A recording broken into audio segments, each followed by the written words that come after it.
Continuing with our series on Anglican worship, today we turn to the High Church Revival and the Oxford Movement. As Anglicanism continued to develop over the course of the 17th and 18th centuries, we can see the initial seeds of what would come to be different persuasions within Anglicanism that we might term high and low church. On the one hand, so-called Old High Churchmen, following the example of Archbishop Laud, emphasized the apostolic succession of bishops and an elevated, dignified liturgy, not just in cathedrals but in parish churches as well. Their theology, though, was overall still well within the Reformed tradition, though they placed less emphasis on the doctrine of predestination. On the other hand, low churchmen, often evangelicals, emphasized preaching, personal piety, and the Bible. This group likely included Arminians as well as Calvinists, and remained a major part of the Church of England even after the exit of the Methodists. For the most part, though, the High Churchmen and the Evangelicals had very similar approaches to worship and liturgy. It would not be until the 19th century that these two groups would truly crystallize into distinct factions or parties within Anglicanism, a subject to which we now turn. In the early 1800s, Parliament passed constitutional reforms to the Church of England, suggesting that it was the role of the state to regulate the church. In response to fears of continued government overreach, Oxford priest John Keble preached a famous sermon in July 1833 that warned against a national apostasy. This has often been considered the start of the Oxford movement, led by a group of high churchmen in Oxford who wanted to restore traditional elements of liturgy and theology that they saw as having been lost in the preceding centuries. Keble, along with other Oxford men like John Henry Newman and Edward Pusey, wrote a series of tracts that gave rise to them being called the Tractarians. For the Tractarians, Anglicanism was to be, truly, a via media between Protestantism and Roman Catholicism, and therefore the truest reflection of the Church of the Fathers.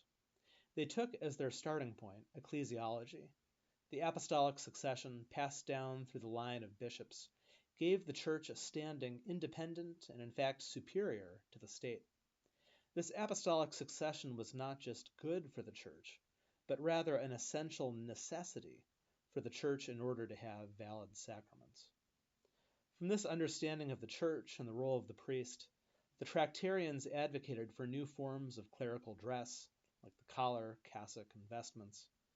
They gave greater emphasis to sacramental confession and absolution, and promoted a more Catholic view of the Eucharist, going beyond mere spiritual presence.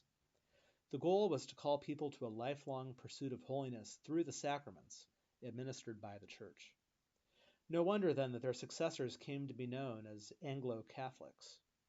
Still, as Jeremy Morris writes, the Tractarian spirit was not first concerned with the external aspects of religion, the dress, the ceremony and ritual, the music and architecture, but with the inculcation of a high, demanding view of the Christian life, no less demanding than that of evangelicals. Criticism of the Oxford movement was intense, with many Anglicans convinced that the Tractarians were erasing the Church's Protestant heritage and paving the way for converting back to Roman Catholicism. These fears were confirmed when John Henry Newman, perhaps the greatest of the Tractarians, indeed converted to Roman Catholicism later in his life, along with hundreds of others inspired by this movement. For most Anglicans, the theological changes simply went too far, taking matters outside of the settlement of the 39 Articles of Religion. Still, the Tractarians' emphasis on the sacraments led to a revival of interest in ritual that would have great impact across the Anglican Church. Coming a couple of decades after the Oxford movement, the ritualists were generally high churchmen who wanted the Church's liturgy to better reflect its theology, particularly regarding the centrality of the Eucharist in worship, in order to draw out the beauty of holiness. As Morris writes, they even had an evangelistic purpose. Rather like the marching bands of the Salvation Army, so it was claimed the color and movement of ritualism were more likely to appeal to the laboring poor than the dry formalism of traditional high church worship. A key figure here was John Mason Neale, who interpreted the Ornaments Rubric of 1559, which allowed for objects to be used in worship according to what was in place in 1549, as the foundation of his aesthetic renewal of the liturgy. Whereas large pulpits had come to dominate church interiors, and chancels were often merely used for storage, early ritualists reinstalled altars with colorful frontals and candles, along with crosses behind the altar. They also called for the use of incense, mixing water with wine in the chalice, wafers for communion, and celebration ad orientem. Further, they added credence tables in the sanctuary, instituted choirs, and added more music to the liturgy. To take just one final example, the influence of the High Church revival spread into the domain of church music. Seeking greater reverence and beauty, choral reform aimed at bringing the music of the cathedrals into the parishes. Sung liturgies became more common, as did choirs and the singing of hymns. This period is when choral evensong, as we think of it today, got its start. Again, these innovations led to great division. On the one hand, opponents of the Ritualists saw these changes as a return to Roman Catholicism. On the other, the Ritualists saw themselves as recovering the ancient Catholic nature of the Anglican Church.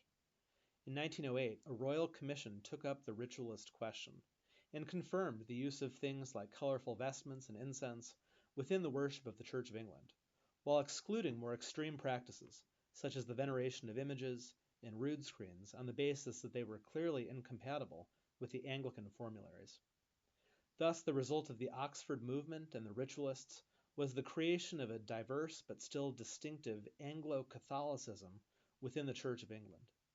Even those who would not call themselves Anglo-Catholic and remained committed to the prayer book approach to Anglicanism, nevertheless adopted many of these actions, gestures, and liturgical flourishes. By the mid-20th century, this High Church revival had succeeded in winning, perhaps, a majority stake in the Church of England. Many of its ritual and devotional practices were absorbed into the mainstream of Anglican worship.